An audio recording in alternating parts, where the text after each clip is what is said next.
महत्वपूर्ण मीटिंग हुई बेंगलोर में, आप भी उस मीटिंग में मौजूद रहे।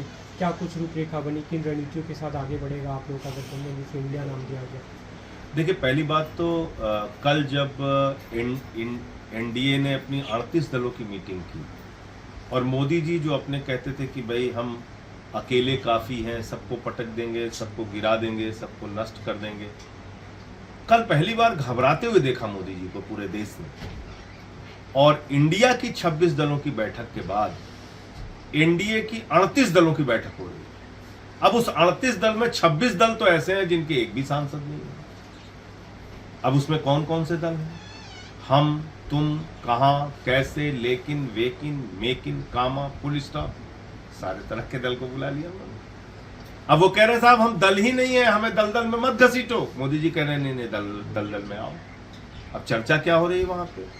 कोई कह रहा हमने 5,000 करोड़ का घोटाला किया हुजूर, कोई कह रहा हमने 10,000 करोड़ का घोटाला किया हुजूर, कोई कह रहा हमने 20,000 करोड़ का घोटाला किया हुजूर। तो मोदी जी कह रहे चिंता मत करना, तुम्हारा भाई मौजूद है। अभी 70,000 करोड़ के घोटालेबाजों को एक को मुख्यमंत्री बनाया, कईयों को मंत्री बनाया। तो ये न्यू डीलर ऑफ अडानी है, ये एनडीए नहीं है, इसका कोई मतलब नहीं है। ये पूरी की पूरी सरकार अडानी के लिए काम कर रही है, आकाश से लेकर पाताल तक। हवाई जहाज हो, एयरपोर्ट हो, सी पोर्ट हो, सड़क हो, बिजली हो, पानी हो, कोयला हो, गैस हो, सब कुछ अडानी को सौंप रहे हैं। तो वो अडानी के लिए काम करेंगे, हम इंडिया के लिए काम करेंगे। तो मैं समझता हूँ कि 9 साल में जो इस देश के लोगों के सामने सवाल है वो बहुत महत्वपूर्ण है। वो है कि काला धन क्यों नहीं आया, 15 लाख क्यों नहीं मिला, किसान को उसके फसल का 2 गुना दाम क्यों नहीं मिला, 18 करोड़ नौकरी नौजवानों को क्यों नहीं मिली, महंगाई इस देश में कम क्यों नहीं हुई, क्यों नहीं 15 अगस्त 2022 तक सबको पक्का मकान मिला। ये सारे ऐसे सवाल हैं जो नरेंद्र मोदी जी से पूछे जाएंगे। लेकिन कल जो एनडीए और उनके गठबंधन से भी पूछा जाएगा। कल एनडीए की जो मीटिंग हुई उसमें प्रधानमंत्री ने अपने संबोधन में कहा, बिना नाम लिए आपके इंडिया गठबंधन का, कि जब एक ऐसा एलायंस डायनेस्टिक और करप्ट लोगों का बनता है तो देश कैसे जीत सकता है, देश इसमें हारेगा। उन्होंने भी कहा कि मैं जब तक हूँ मेरे शरीर का हर क्षण, समय का हर क्षण देश के लिए रहेगा और 2024 चुनाव के लिए हम पूरी तरह से तैयार हैं। उनके शरीर का और उनके दिमाग का और उनका एक एक क्षण किसके लिए काम कर रहा है? किसके लिए काम कर रहा है? खरीद फरोख्त के लिए काम कर रहा है, विधायकों को तोड़ने के लिए काम कर रहा है, महंगाई बढ़ाने के लिए काम कर रहा है, पूंजीपति मित्रों को लाखों करोड़ कमाने के लिए कमवाने के लिए काम कर रहा है। उनके शरीर का एक एक अंग और एक एक क्षण काम कर रहा है चंद पूंजीपतियों को मजबूत करने के लिए, और ये पूरा देश देख रहा है। अब सिर्फ दाऊद इब्राहिम का बीजेपी में जाना बाकी रह गया है, वरना तो सबको उन्होंने ले लिया। उत्तर प्रदेश में जिन लोगों के घर पे बुलडोजर चलाते थे उनको अपने गठबंधन में ले लिया। तो बीजेपी का क्या रह गया है? उनकी असलियत पूरा देश देख रहा है। खाली मोदी जी कहने के लिए, बोलने के लिए कुछ भी बोलते हैं। हेमंता बिस्वा शर्मा ने इस इंडिया नाम को अंग्रेजियत से जोड़ा, उन्होंने अपने ट्विटर बायो बदल दिया, भारत लिख दिया।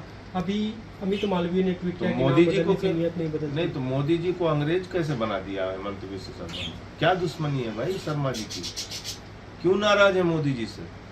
मोदी जी ने स्टार्टअप इंडिया दिया, मोदी जी ने डिजिटल इंडिया दिया, मोदी जी ने न्यू इंडिया दिया, मोदी जी ने सारे नारे दिए इंडिया को लेकर। मेक इन इंडिया किसका नारा है?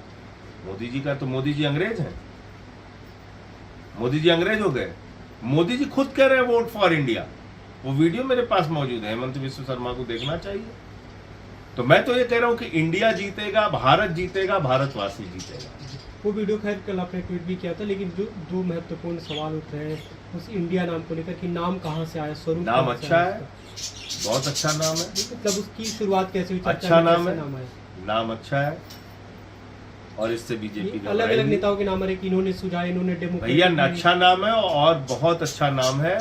इससे बीजेपी घबराई हुई है, मोदी जी घबराए हुए हैं। इंडिया जीतेगा, भारत जीतेगा, भारतवासी जीतेगा। ये नाम सर्वसम्मति से सामने आया। भाई अगर कोई सामूहिक रूप से बैठक हो रही है, कोई चीज निर्णय हो रहा है तो सामूहिक निर्णय। लेकिन अभी खबर आ रही है कि नीतीश कुमार में कुछ नाराजगी उस बैठक के बाद। नीतीश कुमार जी ने ऐसा कुछ कहा? मैंने तो नहीं सुना। वो कहते अगर हैं ऐसी ना, कोई खबरें आती हैं तो आपको जानकारी होगी, मुझे तो ऐसी जानकारी नहीं। एक दूसरा सवाल अभी चर्चा हो रही है, कई जगह सूत्रों के जरिए जानकारी है कि आम आदमी पार्टी के शीर्ष नेतृत्व ने नेताओं से कहा कि कांग्रेस के खिलाफ कुछ न बोले, कोई सोशल मीडिया पोस्ट न करे। क्या है? निश्चित रूप से अभी कांग्रेस पार्टी ने इस काले अध्यादेश का विरोध करने का फैसला लिया है, हम उसका स्वागत करते हैं। तो उनके खिलाफ अब जो सार्वजनिक बयानबाजी होती थी वो नहीं होगी, आप ये कह रहे हैं? मुझे लगता है कि इसमें कोई बताने की भी जरूरत नहीं होनी चाहिए। नहीं होनी चाहिए। जी, सीट शेयरिंग को लेकर क्या कोई चर्चा, क्योंकि अगली मीटिंग है महाराष्ट्र में और उसमें सबसे बड़ा कंफ्यूजन ये होगा कि आम आदमी पार्टी कांग्रेस एक दूसरे के खिलाफ लड़ते रहे। दिल्ली और पंजाब 2 राज्य हैं जहाँ पे आप लोग सीट शेयरिंग को लेकर अब उसके लिए वक्त लगेगा, जो जब निर्णय हो जाएगा तो आपको बताएंगे। एक आज ऑल पार्टी मीटिंग है, संसद से शुरू हो रहा है, क्या कुछ मुद्दे उठाए? मणिपुर, महंगाई और काला अध्यादेश, ये 3 महत्वपूर्ण विषय हैं जिस पे आज सर्वदलीय बैठक में मुद्दा उठेगा।